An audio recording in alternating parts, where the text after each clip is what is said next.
Sorry for the glare. I keep trying to fix it so that there's not a glare, but this is the best I can do. So I want to show you the sentence scrambler and why it is one of my favorite things to do. And it's also one of the kids' favorite things to do, but there's just so many things that you can practice and work on while you're using these sentence scramblers. So the first obvious is decoding. So this sentence scrambler is for the vowel consonant E, silent E words. So the first thing I do is I will show them the words. So I'll have these like in a stack in my hand, and I'll just go through and I'll put it in the pocket chart, and they'll read the, his, road. And a lot of times, since this is new, they're having to still kind of decode those the words with the spelling pattern that we're focusing on. So they'll read all of the words and we'll put them in there. And then the next thing I do is I say, okay, we can figure out which is the first word and which is the last word, because we know the first word will have an uppercase and we know the last word will have a period. So I'll call on someone and they can't just point, they have to read the word. And usually, like if it's a name, we'll say, okay, Nile, that's a name. And then shade would be the last one, and we'll kind of connect to meaning, like what is shade? Then I will have all of them. So this could be a group of 5 or 6, or it could even be just a couple of kids.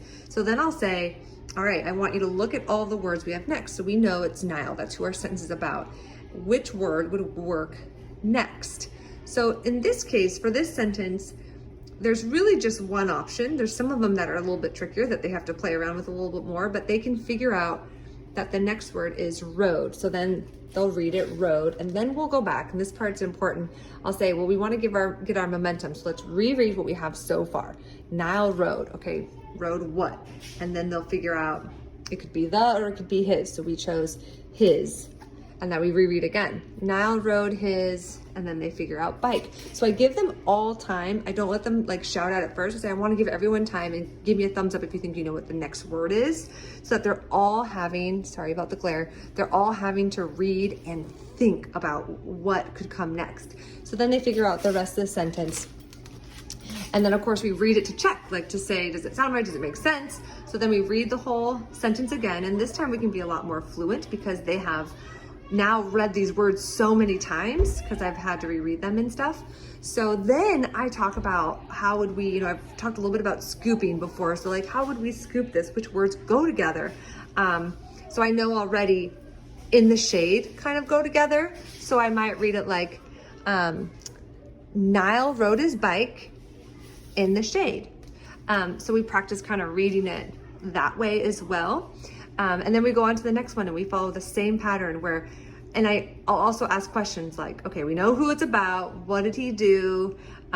Where is he doing it? In the shade. Why do you think it's like really hot out? And maybe he's wanting to hang out in the shade and just go down the shady streets that don't have sun right on them. So they're still thinking about this sentence. And if there's any words in the sentence scrambler that are maybe words that are multiple meanings, we talk about that, and how do we know which one it means. So there's just so much that you can do with these sentence scramblers. And one more thing I wanted to show you, like for this sentence, the snake, they often will see the word hide and they'll just go, the snake hides. And this is a great opportunity to say, now wait, let's look, I see the word hide. Does it have the suffix S? And so let's try it. Does it make sense? The snake hide.